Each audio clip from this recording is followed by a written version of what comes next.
G സുധാകരനോട് party അവഗണന കാട്ടിയോ എന്നുള്ളതാണ് ചോദ്യം. സ്മൃതി, അവഗണന കാട്ടി എന്ന് പറയുമ്പോൾ കാട്ടി എന്നാണ് ഞാൻ അഭിപ്രായപ്പെട്ടിരിക്കുന്നത്. അവഗണന കാട്ടി എന്ന് പറയുമ്പോൾ അദ്ദേഹത്തിന് സ്ഥാനമാനങ്ങൾ നൽകുന്നതിൽ പാർട്ടി എന്തെങ്കിലും കുറവ് വരുത്തി എന്ന അർത്ഥത്തിലല്ല, അദ്ദേഹം അപമാനിതനായി എന്നുള്ളതാണ്. പാർട്ടിയിലെ ഏറ്റവും പ്രധാനപ്പെട്ട സീനിയർ നേതാക്കളിൽ ഒരാളാണ്. ആലപ്പുഴയിൽ VS കഴിഞ്ഞാലുള്ള ഏറ്റവും പ്രധാനപ്പെട്ട നേതാവാണ്. ഇപ്പോൾ പിണറായി വിജയനും MA ബേബിക്കൊക്കെ ഒപ്പം തന്നെ പറയാവുന്ന ഒരു നേതാവാണ്. 6 പതിറ്റാണ്ടായി പാർട്ടിയുടെ ഭാഗമാണ്. 42 വർഷം സംസ്ഥാന കമ്മിറ്റി അംഗമായിരുന്നു. പിന്നീട് ബ്രാഞ്ചിലേക്ക് പോകുന്നു. അദ്ദേഹത്തിൻ്റെ ഒരു ശൈലിയുണ്ട്. അദ്ദേഹം പല കാര്യങ്ങളും ഈ തുറന്നു പറയുന്ന, അല്ലെങ്കിൽ തൻ്റെ എതിർപ്പ് അല്ലെങ്കിൽ പിണക്കമൊക്കെ ഉറക്കെ പറയുക, അല്ലെങ്കിൽ അത് കവിതയിലൂടെ പ്രകടിപ്പിക്കുക. അതാണ് അദ്ദേഹത്തിൻ്റെ ഒരു ശൈലി. അദ്ദേഹം സ്ഥിരമായി കലാകൗമുദിയിലാണ് അദ്ദേഹത്തിൻ്റെ കവിതകൾ വരാറ്. ആ കവിതയിലൊക്കെ ഒരു രാഷ്ട്രീയം ഉണ്ടാവും. തനിക്ക് രാഷ്ട്രീയമായി പറയാനുള്ള ചില കാര്യങ്ങൾ കവിതയിലൂടെ പറയും.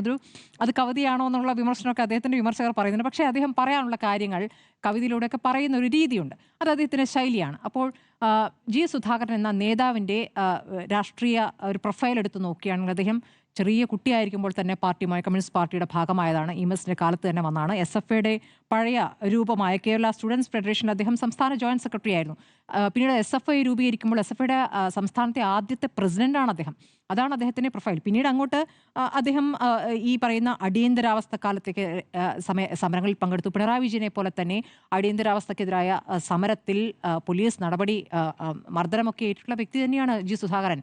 അപ്പോൾ അങ്ങനെയുള്ള ഒരു നേതാവിനെ എങ്ങനെയാണ് ഇപ്പോൾ പാർട്ടി ട്രീറ്റ് ചെയ്യുന്നതെന്നാണ് പ്രശ്നം. അദ്ദേഹം ഈ പറഞ്ഞ പോലെ VS സർക്കാരിൻ്റെ കാലത്ത് അദ്ദേഹം മന്ത്രിയായിരുന്നു, ദേവസ്വം മന്ത്രിയായിരുന്നു, സഹകരണ മന്ത്രിയായിരുന്നു. പിണറായി വിജയൻ സർക്കാരിൻ്റെ കാലത്താണ് അദ്ദേഹം സഹകരണ മന്ത്രിയായിട്ടുള്ളത്, അല്ലേ? പൊതുമരാമത്ത് മന്ത്രി,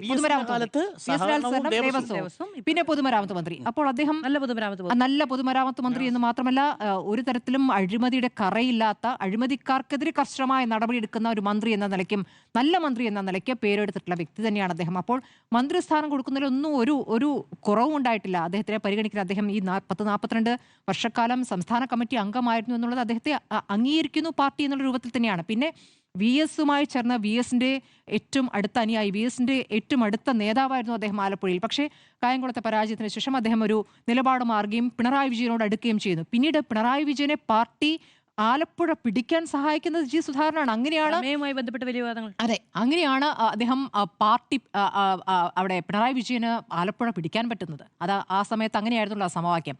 അങ്ങനെ അദ്ദേഹം അവിടെ ശക്തനായ നേതാവാകുന്നു, പിണറായി വിജയന്റെ വലം കൈയാകുന്നു. ആ രൂപത്തിൽ അദ്ദേഹം പ്രവർത്തിക്കുകയാണ്. പിന്നീട് അദ്ദേഹം വളർത്തിക്കൊണ്ടുവന്ന നേതാക്കൾ തന്നെ അദ്ദേഹത്തിന് എതിരെ തിരികെ. സജി ചെറിയാനുമായി ബന്ധപ്പെട്ടൊക്കെ അദ്ദേഹത്തിന് ഉള്ള ഒരു പ്രതികരണം നമുക്ക് അറിയാം. പിന്നീട് 2021 അദ്ദേഹം ശരിയാണ്, അദ്ദേഹം വീണ്ടും ഒരു മത്സരത്തിന് നിൽക്കാൻ അദ്ദേഹം ആഗ്രഹിച്ചിരുന്നു എന്നുള്ളതാണ്. തോമസ് ഐസക്കിനെയും ഒഴിവാക്കിയതുപോലെ തന്നെ ജി സുധാകരനെയും ഒഴിവാക്കുന്നു. തോമസ് ഐസക് പക്ഷേ പ്രതികരിച്ചേയില്ല. ജി സുധാകരൻ ഇടയ്ക്കിടയ്ക്ക് അദ്ദേഹത്തിൻ്റെ അനിഷ്ടം പ്രകടിപ്പിച്ചിട്ടുണ്ട്. അത് അദ്ദേഹത്തിൻ്റെ ഒരു സ്വഭാവത്തിൻ്റെ പ്രത്യേകതയായിട്ടാണ് ഞാൻ കാണുന്നത്. പക്ഷേ അദ്ദേഹം മുഴുവൻ യഥാർത്ഥ കമ്മ്യൂണിസ്റ്റ് എന്ന നിലയ്ക്ക് പാർട്ടിയിൽ നിന്നും മാറി നിന്നുകൊണ്ടുള്ള മറ്റു ആലോചനകൾക്കൊന്നും കടന്നിട്ടില്ല. അദ്ദേഹം ഒരു പാർട്ടിക്കാരൻ തന്നെ എന്ന രൂപത്തിൽ തന്നെ നിൽക്കുകയാണ്. അന്ന് എച്ച് മത്സരിക്കുമ്പോൾ അമ്പലപ്പുഴയിൽ എച്ച്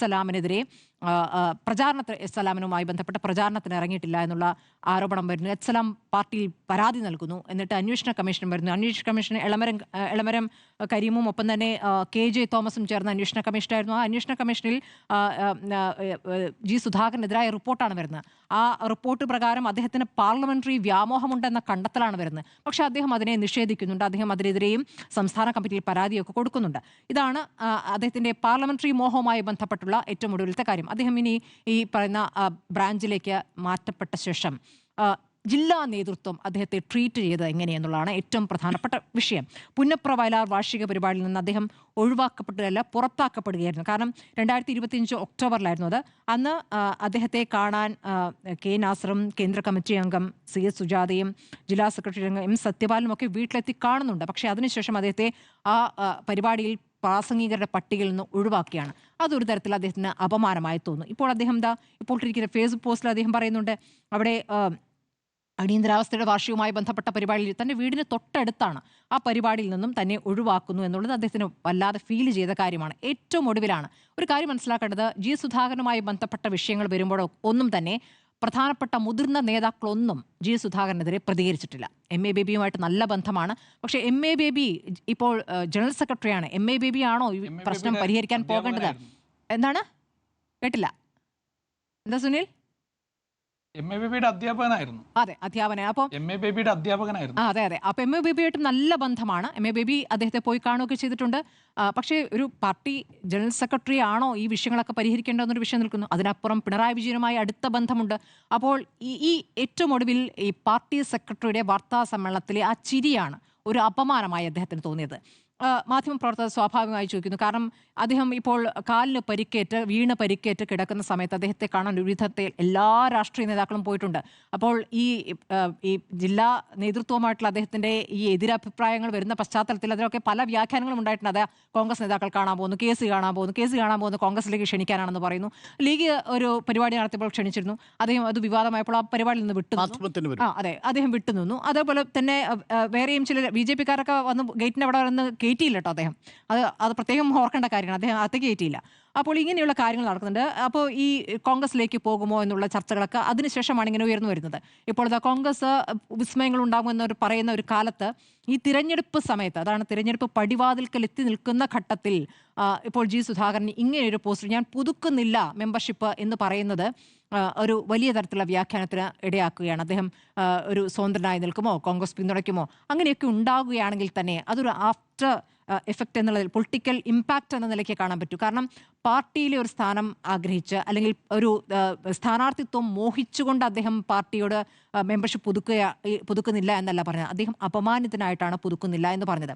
ആ ചിരി പാർട്ടി സെക്രട്ടറി നടത്തിയിരിക്കുന്ന ചിരി ഒരു ആലോചിക്കാതെ നടത്തിയതായിരിക്കും. അദ്ദേഹം വലിയ ആലോചനയിൽ കടന്നൊന്നും ഞാൻ കരുതുന്നില്ല. അവിടുത്തെ മാധ്യമപ്രവർത്തകർ ചോദിക്കുന്നു, അമ്പലപ്പുഴയിൽ G. സുധാകരനെ പരിഗണിക്കുന്ന ഒരു പരിഗണനയുമില്ല. അദ്ദേഹത്തിൻ്റെ ഒരു ചില ആലോചിക്കാതെ ചില സമയത്ത് പാർട്ടി സെക്രട്ടറി നടത്തുന്ന പ്രതികരണങ്ങളുണ്ട്. ഒരു പരിഗണനയില്ല എന്ന് പറഞ്ഞിട്ട് അദ്ദേഹത്തിൻ്റെ ഒരു ചിരിയുണ്ട്. ആ ചിരി അപമാനമായി അദ്ദേഹത്തിന് തോന്നുകയാണ്. യഥാർത്ഥത്തിൽ ഇത് മാത്രമല്ല, അതിന് മുമ്പുള്ള കാര്യങ്ങൾ കൂടെ ആലോചിക്കണം. കേട്ടില്ല? എന്താണ് ചോദ്യവും അങ്ങനെയായിരുന്നു എന്ന് തോന്നുന്നു. ആ ചോദ്യമല്ല അമ്പലപ്പുഴ പരിഗണിക്കുന്നത് മാധ്യമങ്ങൾ ചോദിക്കുമല്ല. കാരണം അല്ല, അതിന് മുമ്പ് സുരേഷ് കുറുപ്പിന്റെ കാര്യം ചോദിക്കുന്നുണ്ട്, പരിഗണിക്കുന്നില്ല എന്ന് പറയുന്നുണ്ട്. അതിന് പിന്നാലെ G. സുധാകരനെ പരിഗണിക്കുമോ എന്ന് ചോദിക്കുന്നു. അതൊരു സ്വാഭാവിക ഒരു മാധ്യമ പ്രവർത്തനം ചോദിക്കാനുള്ള ചോദ്യമല്ലേ? കാരണം വെച്ചാൽ ഇപ്പൊ ഈ പറഞ്ഞത് മാറി എല്ലാ നേതാക്കളും പോയി കാണുമ്പോഴൊക്കെയുള്ള വ്യാഖ്യാനങ്ങളൊക്കെ നമ്മളും തലക്കെട്ടുകളായി കൊടുക്കുകയാണെന്നേ. KC കാണാൻ പോകുമ്പോൾ KCയോട് ചോദിക്കുന്നുണ്ട്. അപ്പൊ KC പറയുന്നത് എന്താണ്, മുതിർന്ന നേതാവ്, എന്റെ നാട്ടിലെ നേതാവാണ്, ഞാൻ ഈ മണ്ഡലത്തിൽ നിന്നുള്ള MP ആണ്, ഞാൻ പോയി കാണണ്ടേ എന്ന് ചോദിക്കുന്നു. അപ്പോൾ അങ്ങനെയുള്ള വ്യാഖ്യാനങ്ങൾ വരുന്ന പശ്ചാത്തലത്തിലാണ് ഈ ചോദ്യം സ്വാഭാവികമായ ഒരു മാധ്യമ പ്രവർത്തനത്തിന്റെ ഭാഗത്ത് ഉണ്ടായിരുന്നത്. ആ ചോദ്യത്തെ എങ്ങനെയാണ് ട്രീറ്റ് ചെയ്തതെന്നാണ് ഏറ്റവും പ്രധാനപ്പെട്ട പ്രശ്നം. അപ്പോൾ എവിടെയാണ് ജില്ലയിലെ നേതാക്കൾ, ലോക്കൽ വളരെ പ്രാദേശികമായി വളരെ ചെറിയ നേതാക്കൾ പോലും അദ്ദേഹത്തെ അപമാനിച്ചുകൊണ്ട് ഫേസ്ബുക്ക് പോസ്റ്റ് ഇടുന്നു, അദ്ദേഹത്തെ അച്ഛനെ അപമാനിക്കുന്നു എന്നാണ് അദ്ദേഹം പറയുന്നത്. അപ്പോൾ അദ്ദേഹത്തിന് അത് ഭയങ്കരമായി ഫീൽ ചെയ്ത കാര്യമാണ്. ഒരു കാര്യം ആലോചിക്കേണ്ട, അദ്ദേഹത്തിന്റെ സഹോദരൻ പാർട്ടിയുടെ രക്തസാക്ഷിയാണ്. രക്തസാക്ഷി എന്ന് പറയുമ്പോൾ ഭുവനേശ്വരൻ കൊല്ലപ്പെടുന്നത് പന്തളം NSS കോളേജിലുണ്ടായ വിദ്യാർത്ഥി സംഘർഷത്തിൽ അദ്ദേഹം കൊല്ലപ്പെടുമ്പോൾ ഈ തെങ്ങിൻ പൂക്കല പോലെ തല പൊട്ടിത്തെറിക്കുക എന്ന് പറയുന്ന ഒരു പ്രയോഗം ഉണ്ടല്ലോ, നമ്മൾ TPയുടെ കാര്യത്തിലുള്ള ഭീഷണി പ്രസംഗത്തിലാണ് നമ്മൾ കണ്ടിട്ടുള്ളത്.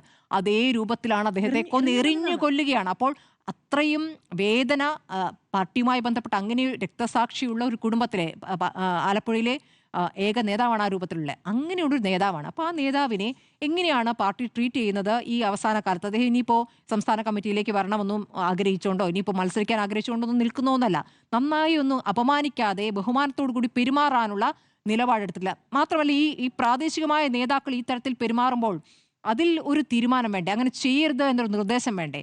അങ്ങനെ നിർദ്ദേശം ഇല്ലാതെ തന്നെ ഇപ്പോൾ സജി ചെറിയാൻ ഇപ്പോൾ പ്രതികരിക്കുന്നില്ല. അപ്പോൾ പല ഘട്ടങ്ങളിലും അദ്ദേഹം നടത്തിയ പ്രതികരണം പോലും അദ്ദേഹത്തിന് ഭയങ്കര അപമാനമായിട്ടുണ്ട്. ഈ അപമാനത്തെക്കുറിച്ചാണ് അദ്ദേഹം പറയുന്നത്. ഈ അപമാനം സഹിച്ചുകൊണ്ട് ഞാൻ ഇനി തുടരുന്നില്ല എന്നുള്ളത് തികച്ചും വൈകാരികമായി എടുത്ത തീരുമാനമാണ്.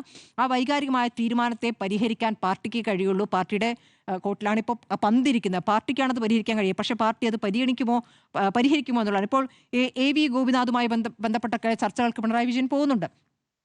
അത്രയുമുള്ള കാര്യം AV ഗോപിനാഥുമായി സംസാരിക്കാനുള്ള ഒരു നടപടിയിലേക്ക് പോകുമ്പോൾ ഒന്ന് G. സുധാകരനോട് ഒന്ന് ഫോണിൽ വിളിച്ചാലും മതി, അദ്ദേഹത്തിന് അപ്പോഴത്തേക്കും ഈ പ്രശ്നം തീരുന്നതാണ് ഞാൻ മനസ്സിലാക്കുന്നത്. അപ്പോൾ ആ തരത്തിൽ ഒരു പരിഗണന ഉണ്ടാവുകയും അപമാനിതനാകില്ല എന്നൊരു ഉറപ്പ് കിട്ടുകയും ചെയ്തു കഴിഞ്ഞാൽ അദ്ദേഹം പാർട്ടിയുടെ ഭാഗമായി തന്നെ തുടരും. ഞാൻ മെമ്പർഷിപ്പ് പുതുക്കുന്നില്ല എന്ന് പറഞ്ഞാൽ ഞാൻ കമ്മ്യൂണിസ്റ്റ് ആവുന്നില്ല, കമ്മ്യൂണിസ്റ്റ് പാർട്ടിയിൽ നിന്ന് വിരമിക്കുന്നു എന്ന രൂപത്തിലേ അദ്ദേഹം പറഞ്ഞിട്ടില്ല. അദ്ദേഹത്തിന്റെ ഫേസ്ബുക്ക് പോസ്റ്റിൽ വളരെ കൃത്യമായി അദ്ദേഹം പറയുന്നുണ്ട്, പാർട്ടിയുടെ ആദർശങ്ങൾ ഉറച്ചുകൊണ്ട്, അതിന്റെ അവസാനം അങ്ങനെയാണല്ലോ അദ്ദേഹം പറയുന്നത്, ആശയാദർശങ്ങളിൽ ജനലക്ഷങ്ങളോടൊപ്പം ഉറച്ചു നിൽക്കുകയും ചെയ്യുമെന്ന് ചെയ്യുമെന്നാണ് അദ്ദേഹം പറയുന്നത്. ഈ മെമ്പർഷിപ്പ് സ്ക്രൂട്ടിനി കാലത്ത് സ്വമനസാലെ മെമ്പർഷിപ്പ് പുതുക്കാതെ ഇരിക്കുകയാണ്. അത് വളരെ സാങ്കേതികമായ കാര്യമാണ്. അതിലേക്ക് ഞാൻ കടക്കുന്നില്ല എന്ന് പറയുമ്പോൾ ആലപ്പുഴയിലെ വളരെ ചെറിയ, വളരെ ജൂനിയറായ നേതാക്കളോടുള്ള അദ്ദേഹത്തിൻ്റെ പ്രതികരണം കൂടിയായിട്ടാണ് അതിനെ കാണേണ്ടത്. ഏറ്റവും ഒടുവിലത്തെ ഒരു സംഭവമായി ഈ പാർട്ടി സെക്രട്ടറിയുടെ ആ ചിരിയും വരുന്നു. ആ ചിരിയാണ് ഏറ്റവും ഒടുവിലേ വന്നത്. അത്രയേ ഉള്ളൂ. അപ്പോൾ ഞാൻ അവഗണിക്കുന്നു എന്ന് പറയുന്നത് സ്ഥാനമാനങ്ങളുമായി ബന്ധപ്പെട്ടല്ല, അദ്ദേഹം അപമാനിതനായിരിക്കുന്നു. അത് ഒഴിവാക്കാമായിരുന്നു. ഇനിയും സമയമുണ്ട് എന്നുള്ളതാണ്. ഓക്കെ.